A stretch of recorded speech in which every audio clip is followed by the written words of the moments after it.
Muy buenas tardes, mi nombre es Julio César, soy estudiante de la materia de agroambiental. Correspondiendo esta situación a la primera etapa del proceso evolutivo de la justicia agraria latinoamericana, así la normativa agraria de entonces estableció como máxima autoridad al Servicio Nacional de Reforma Agraria, al presidente de la República. Luego, bajo la dependencia del Ministerio de Asuntos Campesinos, contemplaba el Consejo Nacional de Reforma Agraria. Después estaban los jueces agrarios, jueces móviles, las juntas rurales de reforma y los inspectores rurales, el Consejo Nacional de Reforma Agraria y así sucesivamente hasta lo que hoy conocemos, la ley 1715 y su reglamentación, si no me equivoco, la 3545. Precisamente ahí nace la importancia de conocer todo este proceso, la importancia de conocer esta transformación. Bueno, continuando, entonces como primer elemento vamos a hablar sobre las tierras fiscales. ¿Qué son las tierras fiscales? ¿Dónde hay tierras fiscales? En primera instancia vamos a entender por tierras fiscales al término que se emplea para denominar aquellos espacios que forman parte del territorio nacional de un país y que no tienen asignado el derecho propietario a favor de las personas naturales. También se puede asignar a las personas jurídicas, razón por la cual deben ser administrados por el Estado.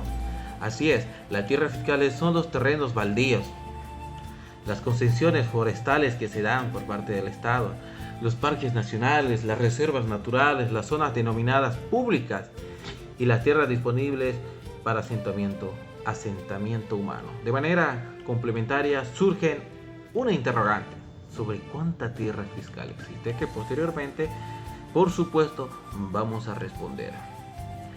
Bueno, también podemos denominar como tierras fiscales disponibles son las tierras que por razones de reversión, expropiación o aquella que en su conclusión de saneamiento no se logró reconocer el derecho a propiedad.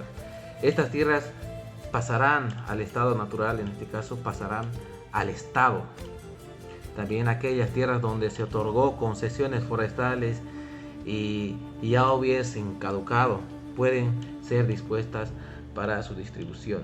Entonces entendemos por tierras fiscales son aquellas tierras que están bajo el dominio del Estado.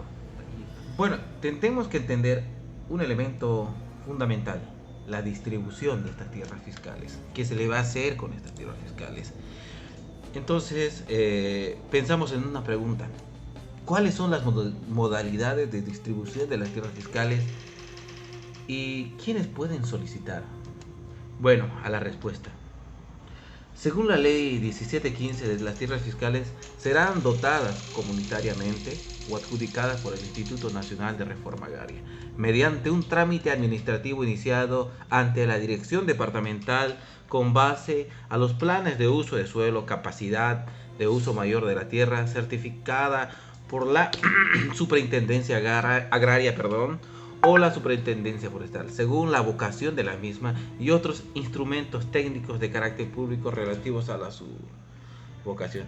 Esto está en el artículo 42 de esta ley 1715.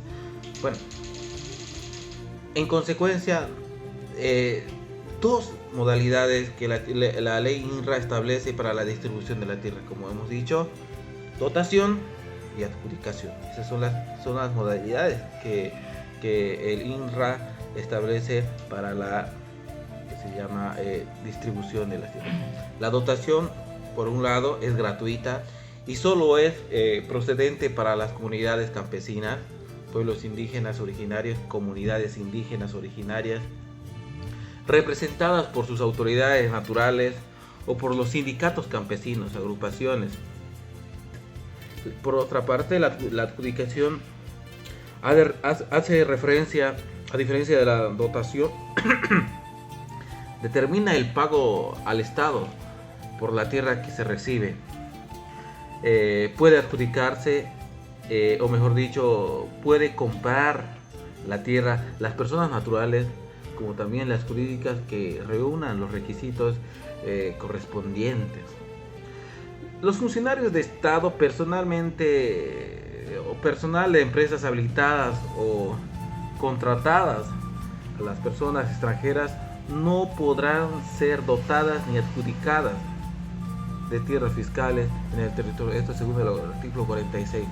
O sea, el presidente, sus ministros, o puede ser también que se llama los funcionarios del INRA, según este artículo 46, no pueden ellos dotarse ni adjudicarse mientras estén bajo esta investidura, este cargo. Otra pregunta: ¿qué procesos administrativos se realizan en el INRA?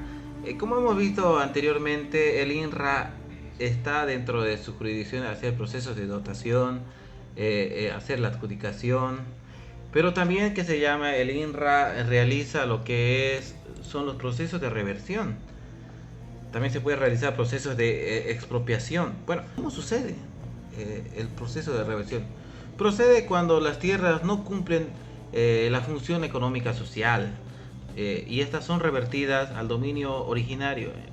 ¿Esto qué quiere decir? Que estas tierras que no están cumpliendo con esa función económica social se revierten, pasan a su estado natural, en este caso pasan a dominio del Estado, sin ningún pago de indemnización, y esto aplica solamente para mediana propiedad y gran propiedad. Por otra parte, cuando hablamos de procesos de expropiación, se procede por causas de utilidad pública, reagrupamientos, distribución de tierra, conservación de medio ambiente, la realización de obras públicas u otras, o cuando las tierras no cumplen la función económica social. El monto de indemnización a grandes o medianas propiedades se calcula según el avalúo que han declarado por el pago de impuestos. En este caso, a diferencia de la reversión, en la expropiación va a haber un pago de indemnización, ya que producto de esto va a ser que hay una necesidad colectiva, social, y a producto de esta necesidad colectiva, social, existe esa necesidad de esa tierra. Entonces, el Estado lo que va a hacer es pagar, y este pago va a ser que se llama va a ser evaluado. Entonces, son 4 procesos que se realizan en el INRA. Por un lado está la dotación, la adjudicación,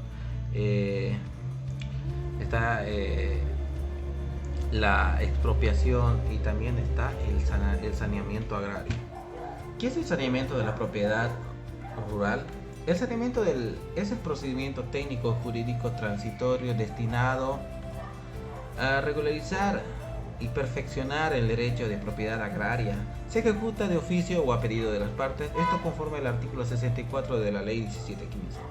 Es un procedimiento, como hemos visto, técnico, porque la medición se hace a través de la mensura de las parcelas y la verificación de la función social en caso de pequeñas propiedades, y la función económica social en caso de las medianas y las empresas agropecuarias. Por otra parte, la institución encargada de realizar este procedimiento es el INRA. Tiene la competencia exclusiva para realizar el proceso de saneamiento y la regularización y perfeccionamiento del derecho de propiedad. Esto lo vamos a ver en el artículo 265, parágrafo 3 del Decreto Supremo 29215. Sus etapas. Las etapas, por una parte del proceso de saneamiento está la etapa preparatoria, la etapa de campo, está las resoluciones y las titulaciones. En la etapa preparatoria vamos a ver lo que es el diagnóstico y las determinativas del área de saneamiento. ¿Qué se hace en esta etapa? El mosaicado referencial de predios con antecedentes de existencia de títulos o trámites anteriores, y de información de áreas protegidas, concesiones forestales mineras. También lo que vamos a hacer es la distribución poligonal si fuera necesario, y esta distribución se va a operar independientemente de polígono a polígono. El proceso es independiente. Identificación de las presuntas tierras fiscales o predios con incumplimiento de función económica social, adopción de medidas precautorias, identificación de organizaciones sociales o sectores en el área. Eso se va a hacer en ese periodo. En la planificación, en esta etapa se programará y organizará el trabajo con cronogramas, metodología y mensura. En la resolución, inicio de procedimiento, se remitirá y emitirá para los directores del departamentales. El saneamiento SAMSIN, que es el simple, a pedido de las partes, se notificará personalmente al propietario y poseedor. En la etapa 2, que es en la etapa de campo, lo que vamos a hacer es un relevamiento de información del campo. Va a haber una campaña pública, luego va a haber lo que se llama lo que es la mensura. Y en la campaña pública tiene como finalidad de buscar un consenso, apoyo, participación de los interesados y agentes sociales en la ejecución del saneamiento, haciendo especial hincapié en los objetivos del saneamiento, plazos, ventajas, beneficios, obligaciones que tendrán los interesados o beneficiarios, demandantes u poseedores afectados en esta actividad. Se realizará simultáneamente la fase de relevamiento de información de campo, que contempla los siguientes pasos: antecedentes, modalidad de saneamiento, medios y formación de comunicación de las campañas públicas, un cronograma de actividad, objetivos de saneamiento y fechas de cumplimiento de las actividades.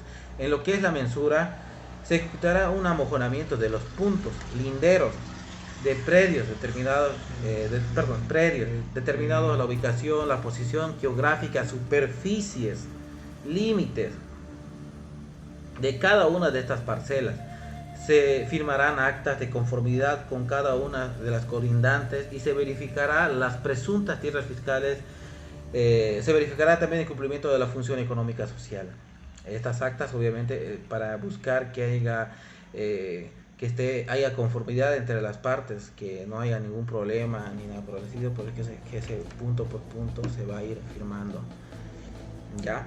Luego, en la tercera etapa, que es la última, lo que vamos a ver es la etapa de resolución y titulación de procedimientos comunes en el saneamiento. Esto lo vamos a ver en el artículo 326 del Decreto Supremo 29215, etapa que consiste en el desarrollo de conjunto de actividades que se realizan en el gabinete a partir de la recepción de proyectos de resolución. ¿Cuáles son las modalidades del saneamiento? Está el SAMSIN, saneamiento simple.